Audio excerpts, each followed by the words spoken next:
Yada da da da yada da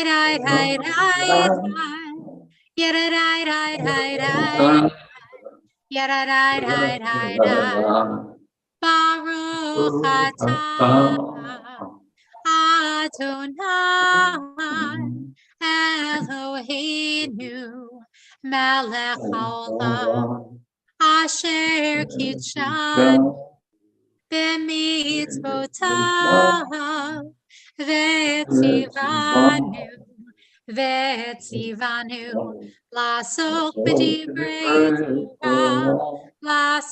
b'divrei Torah Afokba la'asok b'divrei Torah Yada-da-da-da-da-da Yada-da-da-da-da-da Yada-da-da-da-da-da Yada-da-da-da-da. So good to be with all of you. We are going to be diving into my bat mitzvah portion, Parashat Naso, and we're going to be looking at the soul trait of alacrity or enthusiasm. It's not a direct translation, which is why it feels a little bit funny. Zirizut, like in a lot of languages, right? There's words that kind of translate, but it's not a full translation. There's something a little bit different about it. And I think that's the case with Zirizut. So we're going to be really kind of exploring different parts of it to get to the heart of what it is. Hold on 1 second. My computer is not agreeing with me at the moment.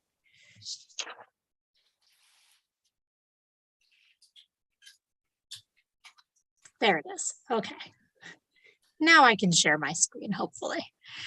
Okay, so beginning actually with a quote by Waldo Emerson, just as a starting point. So he wrote, "Enthusiasm is one of the most powerful engines of success. When you do a thing, do it with all your might. Be active, be energetic, be enthusiastic and faithful, and you will accomplish your objective." We're going to be looking at a few different parts in the Torah where enthusiasm is employed and kind of comparing that to how Zirizut plays into this week's Torah portion as we kind of grapple with the merits and also potentially some of the underside of Zirizut.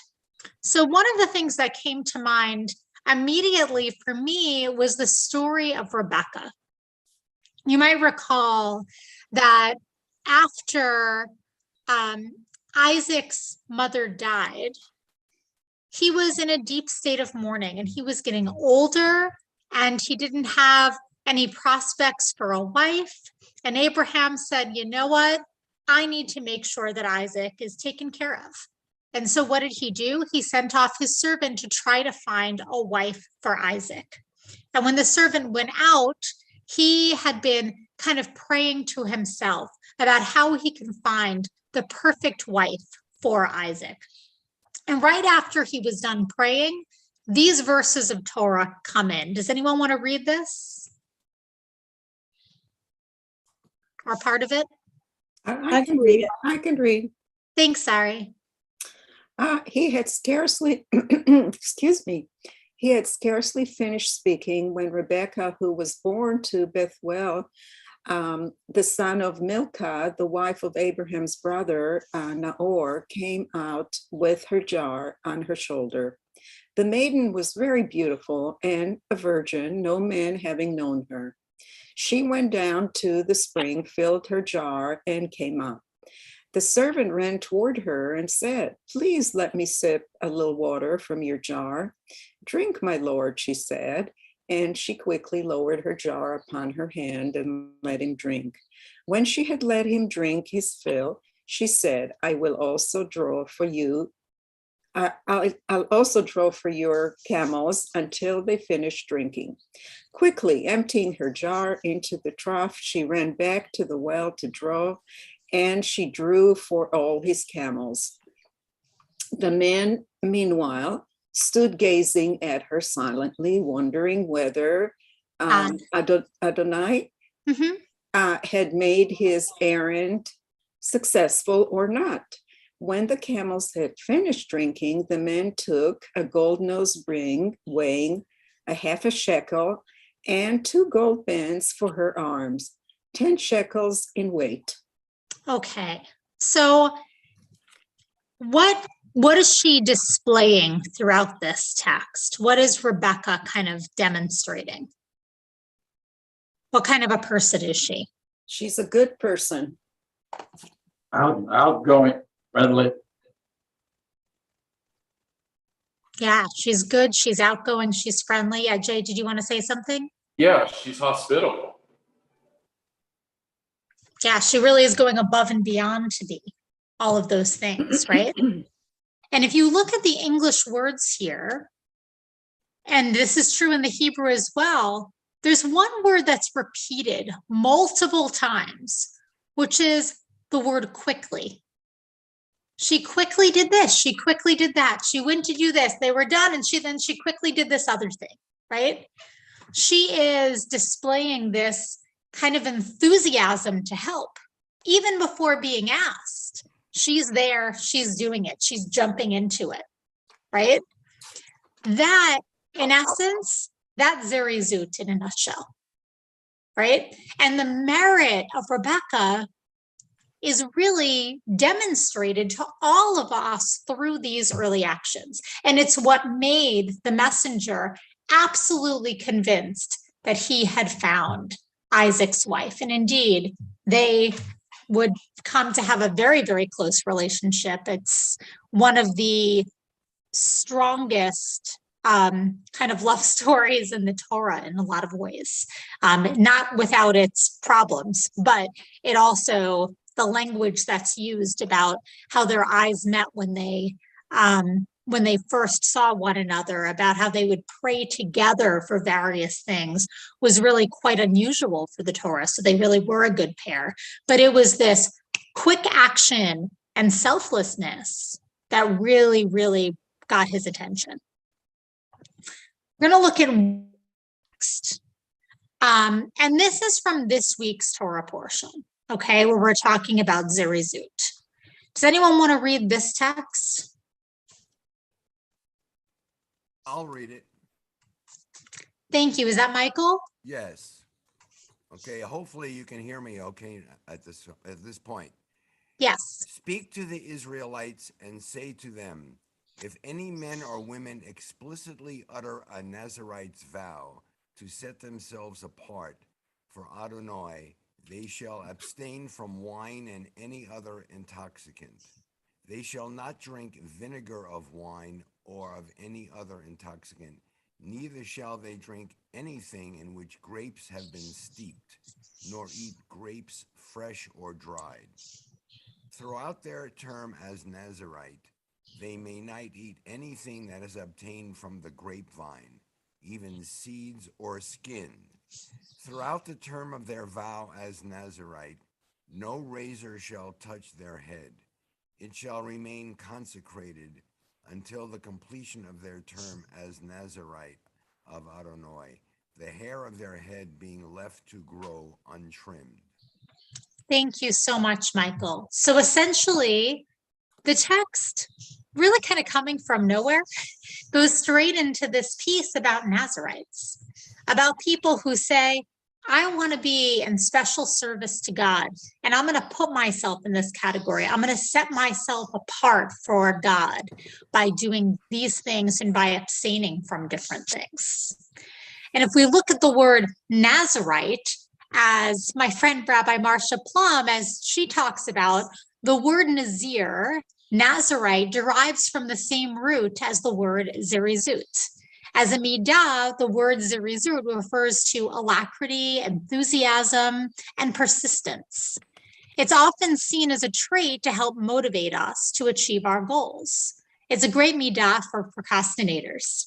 When we feel overwhelmed by our to-do lists or want to achieve a goal but find ourselves avoiding it, we need Zirizut. Zirizut helps us to make progress because it reminds us to embrace our dreams and bring them to reality. Zirizut helps us clear obstacles that keep us from moving forward. This week, we're focusing on the midah of enthusiasm. So before we even get to this question, why is Zirizut so important? It helps us, move forward and, accomplish with enthusiasm. Well, I guess that is enthusiasm. So it helps us, accomplish and get things done. But it sounds like you're pointing to something else here too. Oh, sorry, Michael. I couldn't hear you. No, I wanted to say, I would think that when we act with enthusiasm, it also motivates others if they see and watch us do that to also act in this way. And so if it's, for God, then it's very appropriate that we act in this way. So you're saying that Zirizut is contagious. If someone is really, charming and excited and motivated, it could inspire others to do the same. I would think so, yeah. Right. Michael, I can't hear you. Is your volume turned up? Yes, can you hear me now? We can hear you. Your microphone is a little bit lower than some of the other I don't know microphones, how but to we fix- can oh, hear oh, you. Okay. I'll try something. I thought I fixed it last time, but It is working. It's just the volume is a little lower. That's all. okay. Thank you. Okay. Any other ideas about why Zirizut is so important? It makes a point to mention procrastinators. And so that highlights a group of many people.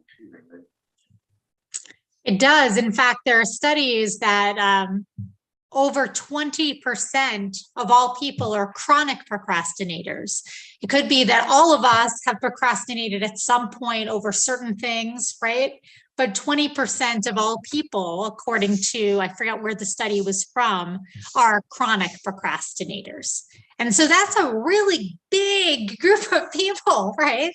That's bigger than a lot of other groups that we're concerned about. And so one of the questions here is enthusiasm is, as Ralph Waldo Emerson states, so central to our success and our fulfillment. On top of that, why might it be something that so many of us struggle to employ?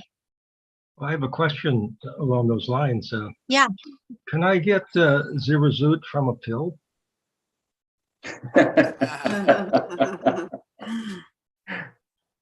Because I have this problem, as do some people I'm very well familiar with. And I take it's much more complicated than that. Any advice would help. Yeah. I guess it helps us not be overwhelmed, and it balances us. When we're enthusiastic, we're motivated, we get things done along the way, and we don't leave it all for one time. It balances us. It makes us calmer, and we can do a better job. Yeah, indeed. There's a lot of studies that say exactly that, right? People who chronically procrastinate feel a lot more stress, and there's a lot of health risks that come along with that. Mm-hmm. So it's definitely good to employ Zirizut, and yet a lot of us struggle with it. Yeah, Brian, your hand is up. I was just going to say that I think it kind of goes in conjunction, or I guess an opposite of kind of cynicism and stuff, or just kind of when you're looking at the views of why you are doing things.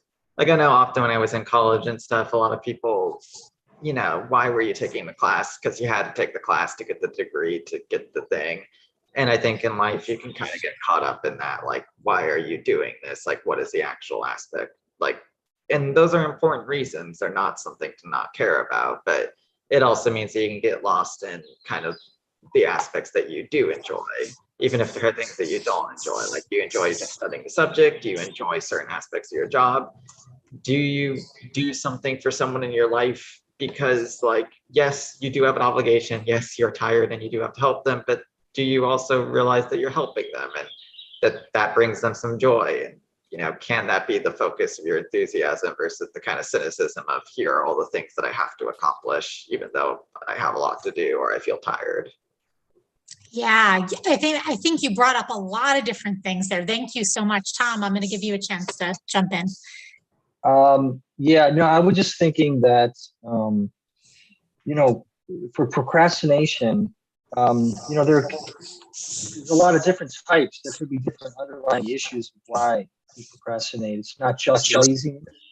There are other issues like depression or fear, or fear of failure, or other types of things. So it gets a little more complicated. And I would want to know when I look at myself, that I'm certainly proactive in a lot of ways, but surprisingly, when I don't feel like doing certain things, I can procrastinate pretty well.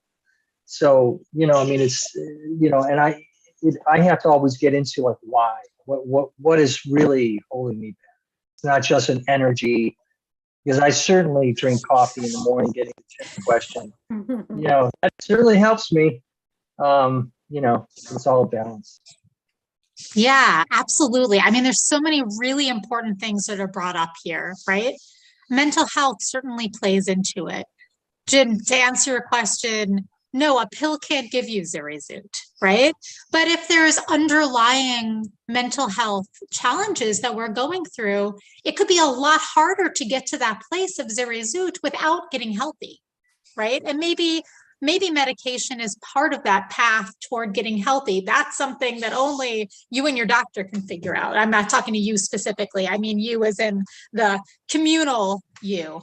But there are, scientists say, very specific reasons why we might be struggling with procrastination, especially around specific areas. And Tom, what you brought up around fear, right? One thing that can get in the way, if we're fearful that we're going to be overly criticized, or we're fearful that we're going to fail at something, we might hesitate to jump in and do it, right?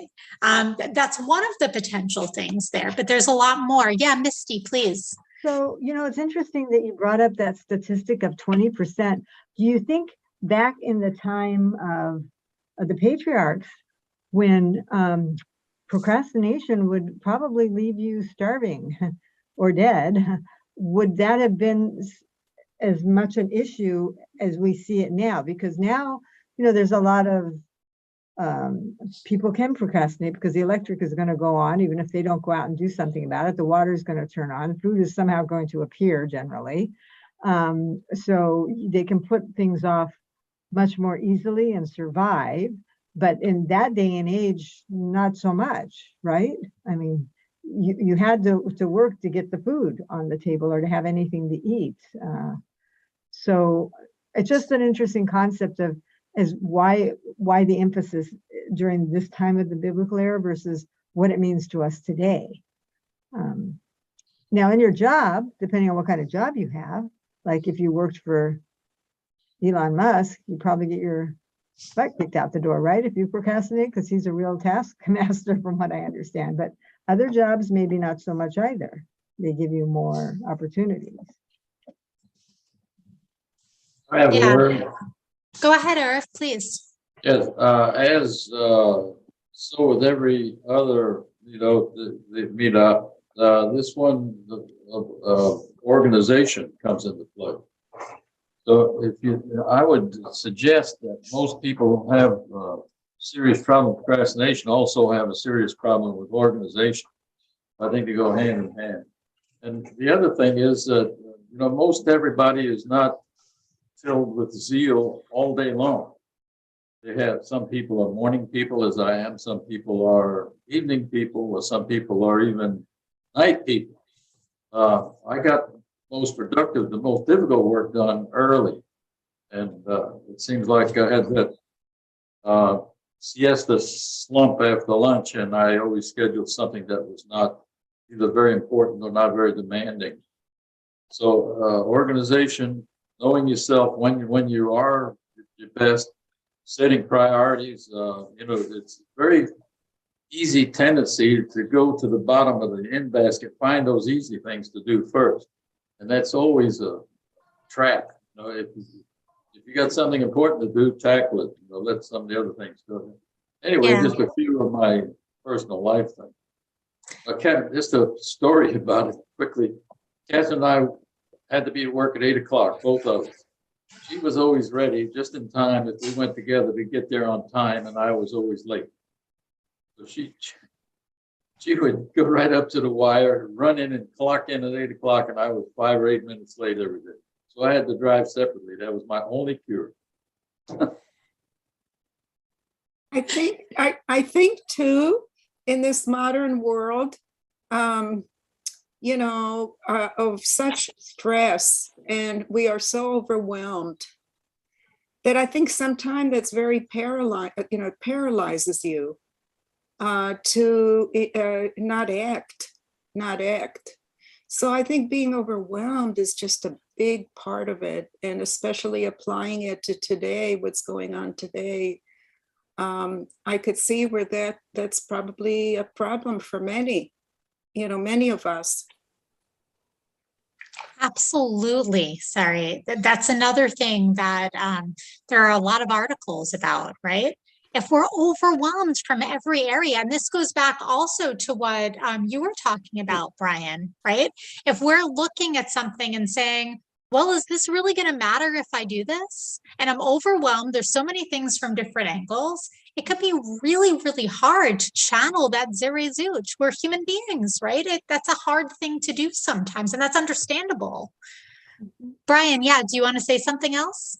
Yeah, the last thing I was just going to say is kind of related to what I was talking about before. You talking about statistics remind me of there was a sociologist that did research on kind of people and their how much satisfaction they found in their careers. And one of the things she looked at was people that worked as janitors in hospitals. And she, when interviewing people who said that they had a high amount of satisfaction, said their job took, knowledge and stuff like that, she found that they were often doing things like trying to consider what it was like from the patient's perspective. For example, one always washed the ceiling because they knew they often had to lay on their back. They tried to figure out if they could find ways to get patients things they needed, or let someone know in the staff if a patient was looked like they're having trouble and stuff like that. And the people that didn't find too much satisfaction in their career mostly didn't do those things. And it largely came down to that people found a way to make them feel to be enthusiastic about their role within the system and their ability to help patients, even if their career itself was, some people in it looked at it as not important. That is such beautiful, wisdom to bring in here, I think, right? Because if we're getting bogged down in the details and not having the opportunity to connect with the meaning in our work, that it could really be hard to have enthusiasm. But if we know that when we're doing this, it actually could be improving someone's day, by doing that, that changes everything.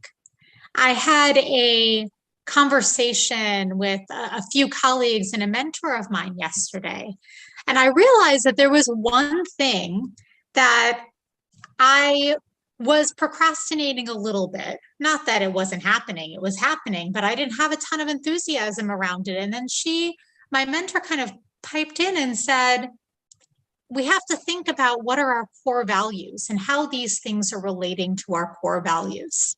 And when she said that, very much along the same lines of what you're talking about, Brian, right? The core values are making a difference in people's lives. If that thing could be transformed and a way that we view it can be transformed so that we know that that thing is truly making a difference and having optimal impact, that changes everything. And all of a sudden it's exciting. But that could be a hard switch to make. And the reverse is true too. I mean, if you are mentoring or working with people that are reporting to you or colleagues, they're looking for some reaction to what they're doing and compliment them when they need it and coach them when they don't, and keep them. That can also help with see if they don't feel it being recognized for what they do, they tend to drop off. And back to the fear thing. People who are in performing arts, especially comedians, they say things like, I just don't want to go out there and die. That's how bad it is. And so the preparation is really important. So if you think you're going to go out there and die, or not literally, but be out there and humiliated, it impacts you. So they even take you out of the business. Yeah. Do you remember last week when Rabbi Barry Block was here, what he talked about when we're struggling with the midah?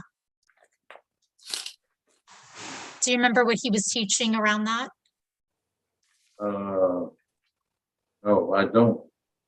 So what he said was that if there's a midah that at one point we're struggling with, Yes. and all of us, it could be so easy over the course of our lives to grapple with all of them in one way or another, some more, some less, but all of us kind of have our own soul curriculum, right?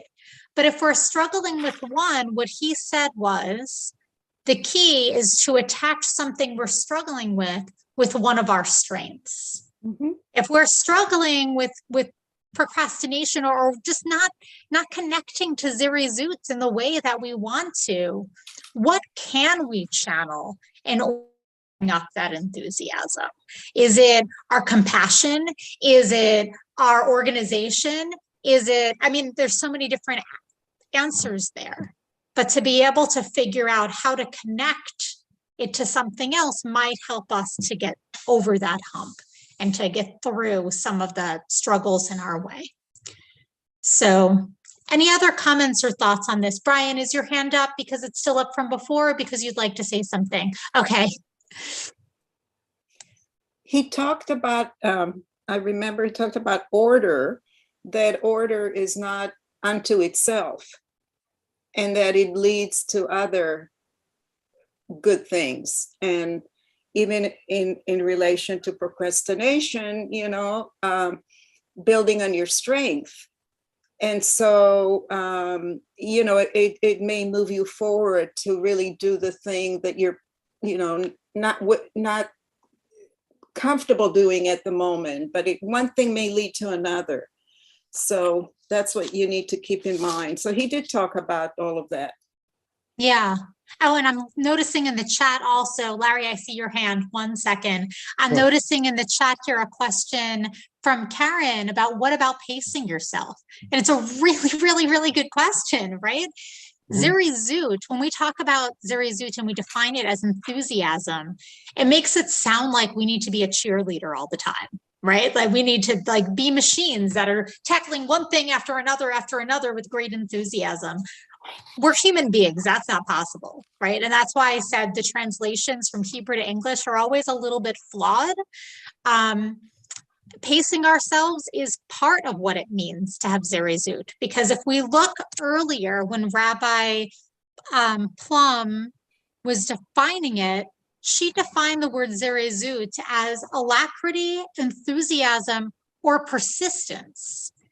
Maybe it's about this big burst of energy that's pushing us and propelling us forward, or maybe it's about slowly and deliberately doing things that really can make a difference. And that's Zirizut also. Yeah, Larry, please. Well, I have two things about enthusiasm, two stories. One, it's age related. Another one, it's physical capabilities. I'm approaching 90. My brother is in his 85s. He's on dialysis. I'm getting tired of some of the jobs I've been doing. I'm lacking the enthusiasm. I can't do it as well because of my age and other things that are happening. So, I'm sort of looking for a way out. I don't have the enthusiasm anymore for that job. I've been doing it for 10 years. This isn't a volunteer organization. So I talked to my brother who's on dialysis, and he's been a very active man, and he's active in different ways. But he says, boredom is not so bad. Now, that's because when you're on dialysis, there is an enormous amount of boredom. It's hard to have enthusiasm. So there's two things that can dampen your enthusiasm: burnout, age, and physical situation. Yeah, all of those things factor in. Mm-hmm. And burnout is another really big one, right? If you've been pushing yourself so hard without refueling, without doing what you need in order to be your best self, it's really, really hard to approach things with enthusiasm. And if you are trying to operate as the person you were 20 years ago, when you're a different person today, that also can make it really hard to interact with enthusiasm. Yeah, Frank, what would you like to say?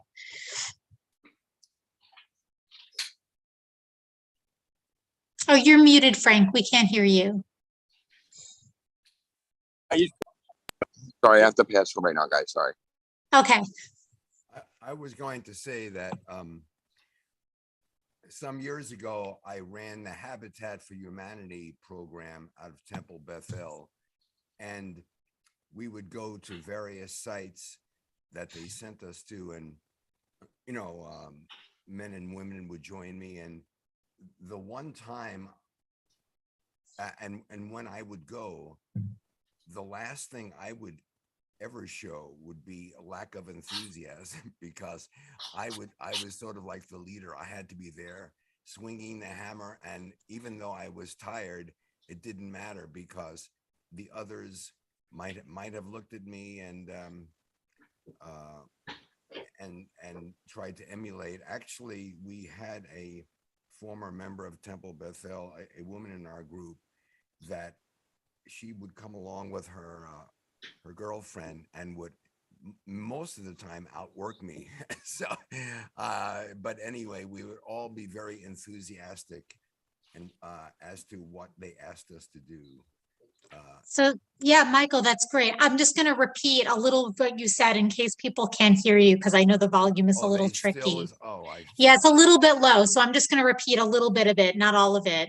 But what Michael was saying is that when he was a leader for the Temple for Habitat for Humanity, because he was leading it, he wanted to make sure he was approaching all of it with enthusiasm, because he knew that that would have an impact on others. And sometimes a way to foster Zirizut in ourselves is to have others around us who are looking to us. And so we feel a greater responsibility to employ Zirizut. Yes, Andy.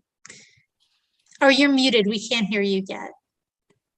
Okay, I would like to go back to what Misty said about the idea related is we don't always have that option to be enthusiastic, and yet we have responsibilities. And the bottom line to me is that if you have a responsibility, you have to do this. And it's part of our relationship to God, even though we're not enthusiastic, even though we may hate what we're doing, but we know this is what we have to do. And we don't have options to just put it aside. And I don't know, that's kind of what I try to do. So it's like fake it till you make it kind of a thing. Well, knowing that even if you're not thrilled with what you're doing, in some way you are making a mark, whether we know it or not. It may have a ripple effect that we can't possibly foresee. Beautiful. Yeah, Frank, do you want to chime in now? I can't do it. Yeah, as soon as I was about to talk, someone came walking over to me. So sorry. When we're talking about enthusiasm, I have to remember that sometimes when I get over enthusiastic, I have kind of an impulse control problem, right? I kind of am more into something, and then it burns out when I do that.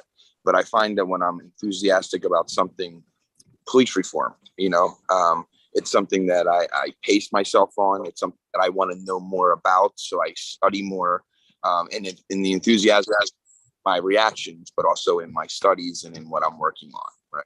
But I know that there have been times if you talk hockey, I might get a little passionate. I tend to bark and growl when I talk, right? So it's that impulse control problem sometimes is also mixed in with enthusiasm with me. keep that under control sometimes, if that makes any sense. It absolutely does. And Frank, that is such a great segue into the next piece of this, which is about the dangers of enthusiasm, or the dangers of Zirizut, where it could go too far. And we see a few different instances of this in the Torah. Maybe you'll disagree with me on some of these things that I'm picking out. Feel free to disagree with me. That is always okay. You should know that by now.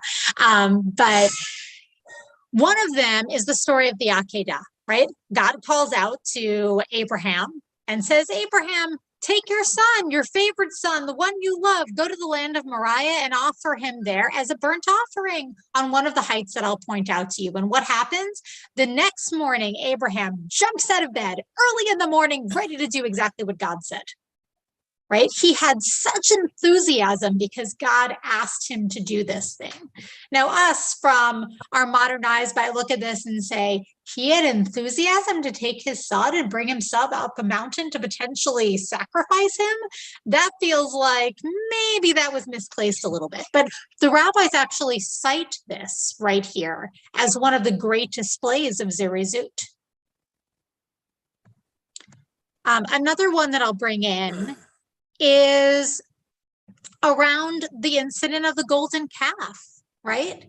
We have this whole piece where when the people saw Moses was too long in coming down from the mountain, why isn't he here already, right? They're growing impatient. The people gathered against Aaron and said to him, come, make us a God who shall go before us. For that fellow Moses, the man who brought us from the land of Egypt, as if anyone needed to know who Moses was, we should not know what has happened to him, or we do not know what has happened to him. And Aaron said to them, you men, take off your gold rings that are on the ears of your wives, your sons, and your daughters, and bring them to me.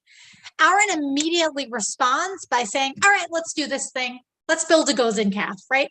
It's this immediate response that happens. Is that Zirizut? I think it is. Feel free to disagree with me on that, right? But it seems like what might be happening here is in the heat of the moment, in the heat of emotion, for whatever the reason, right? All of a sudden, there's this enthusiasm to do something without necessarily the pause of thinking through, is this what I should be doing? Mm-hmm. And that can be a problem as well, right? One more example. Sorry, go ahead. Can't that be an example of leadership? Because had he approached it a different way, had he been a better leader, he might have been able to diffuse that situation in a different, and have a different outcome. But yeah. And the rabbis actually, there are rabbis who say that's actually what he was doing here, is by saying, go gather all these things. It was a stalling tactic, and he was actually hoping that while they were gathering things, Moses would appear and it would all be, okay, forget it. Just kidding. So there's a lot of different ways to look at that. Ray, your point is extremely valid there. Go ahead. Another danger of enthusiasm, and that's for people who can't say no. They are already at a high level of what's expected of them or of themselves, and if somebody comes up with something, says we need this, they always go to a busy person, right? When they need something done, and so people like that can't say no, and then they get overwhelmed sometimes. So I think that's a danger too. Absolutely, it's a danger too. Yeah, thanks, Irv. I'm going to bring in just one more example of this, okay? And this is something that we studied a few weeks ago, maybe like a month and a half ago. We remember the story of Nadav and Abihu, right? The Israelites were all gathered around. There had been this really powerful moment where sacrifices had been offered and the entire people felt this presence of God. And it really had been such a powerful, inspiring, connective moment for the Jewish people. And right after that, Nadav and Abihu, Aaron's sons, they felt inspired that they wanted to do something too. So what did they do? They took a fire pan, put fire in it, laid incense on it, and they offered before God an Aish Zara, alien fire, which had not been enjoined upon them. So God hadn't asked this. They weren't supposed to do it, but they were so enthusiastic in that moment that they offered this sacrifice that hadn't been asked for. And what happens? We've debated this quite a lot, right? A fire came forth from God and consumed them, and they died at the instance of God because God hadn't wanted them to do it. So in response to this last piece, Rabbi Jonathan Sacks wrote a Devar Torah 5 years ago, I think this one was. I did include the link to it in case you'd like to read the entire thing. But what he says is, there are, David Hume says, two ways in which religion can go wrong, through superstition and through enthusiasm. These are quite different phenomena. Superstition is driven by ignorance and fear. We can sometimes have irrational anxieties and terrors, and we deal with them by resorting to equally irrational remedies. Enthusiasm is the opposite. It is the result of overconfidence.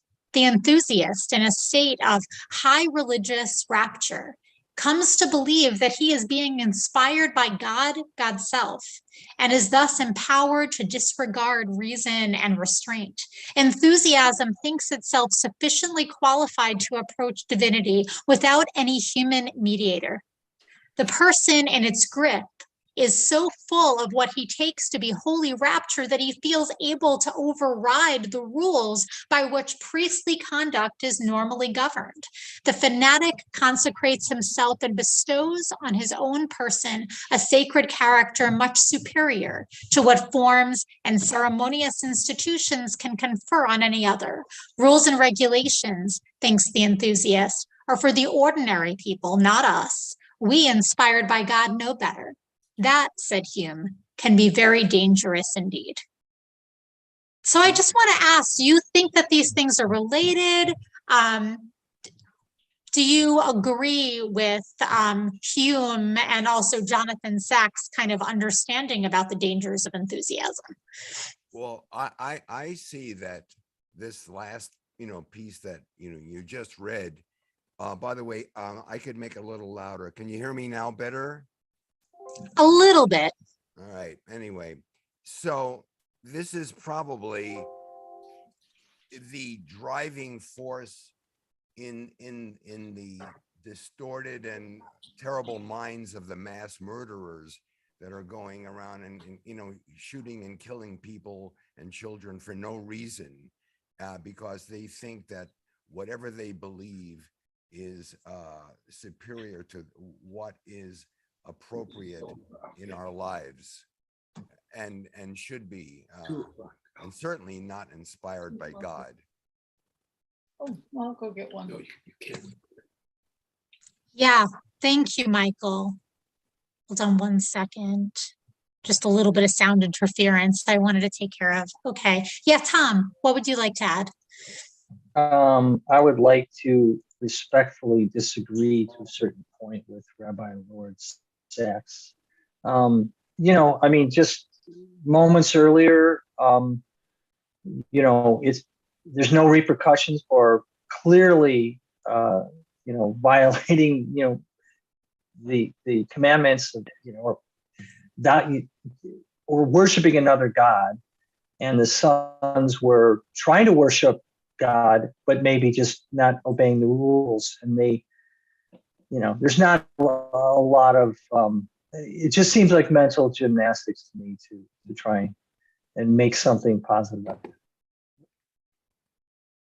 I would say too, my enthusiasm sometimes could lead to ego and arrogance in a conversation. If I think I know more than everybody else because I'm so enthusiastic about something, could also turn somebody off to whatever I'm talking to because of my arrogance and ego of I know what I'm talking about, my enthusiasm. But the reverse of that are people who can rile up a crowd with rhetoric. I remember Elie Wiesel at a conference. He talked about he was forced out with other inmates to watch a parade, and his friend standing next to him, when he was hearing all this rhetoric and the parade going by, was going to raise his hand in a salute. He was buying into it, even though he was a victim of that. So if you can be stimulated by we're wired in such a way that we can become a part of a mob, or we can become enthusiastic over some things that reality is not right. So it can work that way too. Yeah, so there's this piece of emotion, right? Tom, what Right. you're bringing up is the punishment doesn't fit the crime. And I think we all kind of have said that in lots of different ways and different Torah studies, right? That it feels totally unfair what happened to Nadav and Abihu. It is. I mean, they're trying to do something good. They have good intentions. Why don't they get a second chance? Why don't they get totally 100%? My thing was just, I also agree with what they're saying about obviously alacrity. There has to be some balance, right? The balance has to be there because there's negatives on both sides taken too far. I just don't know that I would use this factual situation as the best example. And as to what Irv was saying, there is a power, a potential in speech, in words, to really, in some cases, give divine inspiration, or the opposite, right? And so, it's all kind of got to be balanced. And I think there's a responsibility for us before we act with Zirizut, before we speak to instigate or motivate. There's a responsibility to have that balance before it comes out. Yeah, exactly. And Zirizut can actually allow for that. Because remember how we talk about, like, with the midot, right? The goal is not to be all the way over here, enthusiastic about everything all of the time and just jump into it without thinking, right? The goal isn't to be super, super cautious over here and to be weary of being enthusiastic. The goal is to find some sort of a balance where we're able to take the time to think things through, to find the right timing in which to respond, and to be able to do it enthusiastically, which doesn't necessarily mean with pom-poms on. It just means to be able to put our full selves into it, right? I was thinking about the January 6th, about the, that kind of evil enthusiasm. And so history keeps repeating itself over and over again. And I think there's a lot of wisdom here in what we're talking about. And I talked about balance early on. Yeah. And thinking things through. And so, of course, I don't believe in superstition, but in terms of, the dangers of enthusiasm, and pacing yourself and so forth. So I just feel like there's a lot of wisdom there. Yeah, thank you so much, Sari. Yeah, Jim. Well, in the interest of wrestling with God, isn't perhaps the punishment that was meted out, burning up the two boys, kind of an act of over-enthusiastic response? It seems like maybe it's an example of something in a negative sense. Right, God makes mistakes too, right? Well, that you can ask why, and maybe you're supposed to ask why to make you think about this. Yeah, I mean, do you remember, because we've studied the section right after the Jewish people worshiped the golden calf and God was overcome with anger. And then do you remember what God said after that, right? God came up with a blessing that God wants us to use to remind God to be God's patient and compassionate self. Because the idea there was that even God can get swept up in the heat of the moment and do things that God is not proud of. And so sometimes needs a reminder to stop, to breathe, and then to respond. And that's kind of really interesting and goes along with what you're saying, Jim. Yeah, Tom. Oh, just one more. It's interesting how when God, just a few chapters before, the where God is asking, or Abraham is imploring God not to kill. There's a lot of innocent people in Sodom and Gomorrah, and there's a reticence. He's not just acting, in the case to kill his son, he's jumping to do it. And the case, and just prior to that, he was saying, "Wait a second, where's what's happening here? Where are the morals and the ethics here?" And in the second one, which we're using as as an example of Zirizut, there's no question. Okay, just give me the axe. I'll take care of it. So it's just, I don't know, it's just an interesting juxtaposition. Yeah, how very human of him, right? That's a great point. I want to put in another plug: persistence. I think that's as powerful or more powerful in many ways. The person who is at the task every day, like two of my very close friends in this class, they work at something that they feel passionate about, and some beauty comes out of it, and that's because of not being riled up one day to the point where you're so excited you can't stand yourself, but it's that daily push, that daily sit down and do what it takes to finish a job. I admire that so much. Thank you for bringing that in, Irv, because that's super, super, super important. And actually, that's bringing us into the two other ideas of Zirizut that Rabbi Plum brings up in her portion, right? So if we look at this, in her commentary, Rabbi Marcia Plum points out that there are three ways to understand Zirizut. One is being quick off the mark to take action. Zirizut is the joyful and efficient energy that gets us going and enables us to fire up new endeavors. This is displayed by the way Abraham woke up early in the morning to do what God had asked of him, right? So we've talked about that form of Zirizut. She then discusses another form of Zirizut. At the beginning of the Sidra, meaning the Torah portion, God gives each of the tribes a to-do list that will contribute to the building of the Mishkan. No tribe has to take full responsibility for it, but all have to play a role for it to be built. At the end of the long list of tasks, we read, each one was given a responsibility for his service and its porterage at the command of the Eternal through Moses, and each was recorded as the Eternal had commanded Moses. In other words, each tribe practiced Zirizut by stepping up, embracing its role in the sacred work, and accomplishing it. God rewards them by recording it. The second possible understanding of Zirizut is having the persistence to stay with the task through to completion. So that's what you're talking about, Irv, right? Yes. It's common to have new ideas, begin to act on them, and then not to follow through. Maybe we lost our enthusiasm or became afraid of the work needed to bring our ideas to fruition.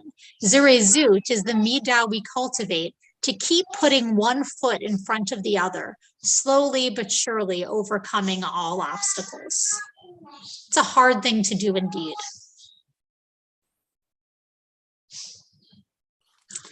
I'm looking at the time and we are almost out of it, but I'm going to include this. I'm just going to move us ahead to this other section from this week's Torah portion about the Nazir or the Nazarite. So throughout the term of their vow as a Nazarite, no razor shall touch their head. It shall remain consecrated until the completion of their term as a Nazarite of God, the hair on their head being left to grow untrimmed. Throughout the term that they had set apart for Adonai, they shall not go in where there is a dead person. Even if their mother or father or their brother or sister should die, they shall not become defiled for any of them, since hair set apart for their God is upon their head. Throughout their term as Nazarite, they are consecrated to Adonai. If someone dies suddenly nearby, defiling the consecrated hair, the Nazarite shall shave the head at the time of becoming pure, shaving it on the seventh day. On the eighth day, that person shall bring 2 turtle doves, 2 pigeons to the priest and to the entrance of the tent of meeting. The priest shall offer one as a sin offering, the other as a burnt offering, and make expiation for the person's behalf for the guilt that incurred through the corpse. That same day, the head shall be reconsecrated, and that person shall rededicate to God the term as Nazarite, bringing a lamb in its first year as penalty offering. The previous period shall be void, since the consecrated hair was defiled. So there's a lot of obstacles in the way to standing as a Nazarite, right? And what Rabbi Plum has to say, and I know we might have all sorts of objections to what we just read as the rules of the Nazarite that were from thousands of years ago, but I want us just to quickly look at what Rabbi Plum says about it. That Nazarites are not distracted by temptations. They keep their eyes on their goals. They adhere to their paths of self-discipline. Nazarites have the dedication to live by their principles, and they know that they must maintain continuous discipline, not hot passion or quick enthusiasm. They know that they must steadily put one foot in front of the other, being gentle and compassionate with themselves and others by attempting to walk their paths. They may not always get it right, but they use Zirizut, determination, persistence, and endurance to live the spiritual lives they seek. This third way to understand Zirizut is having the determination to restrain oneself from acting. Just as we need Zirizut to help us act, Zirizut can help us have the discipline not to act. Zirizut helps us refrain from overeating, overdrinking, or indulging in other self-destructive behavior. The Nazarites in our parasha practice this third definition of Zirizut.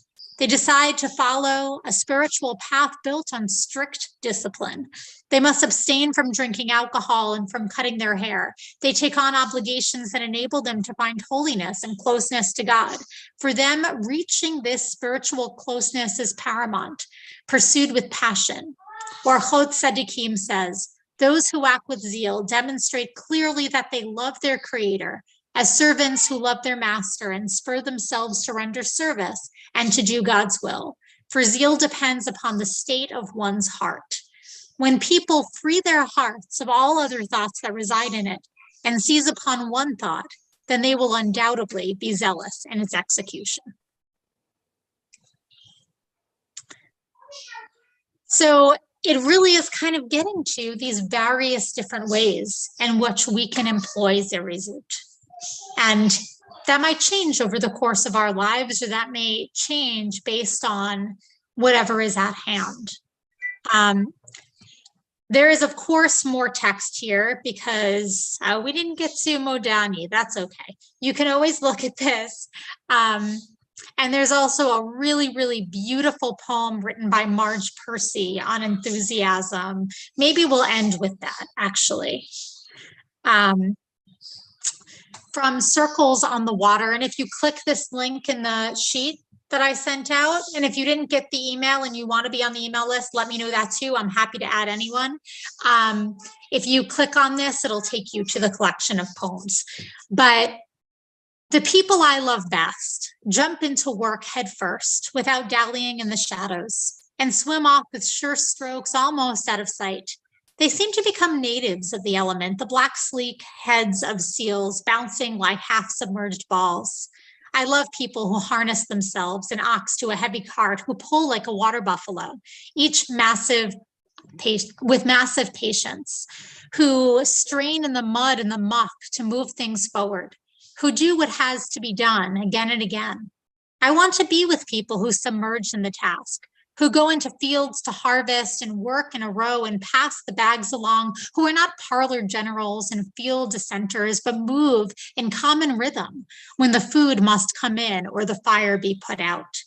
The work of the world is common as mud. Botched, it smears the hands, crumbles to dust.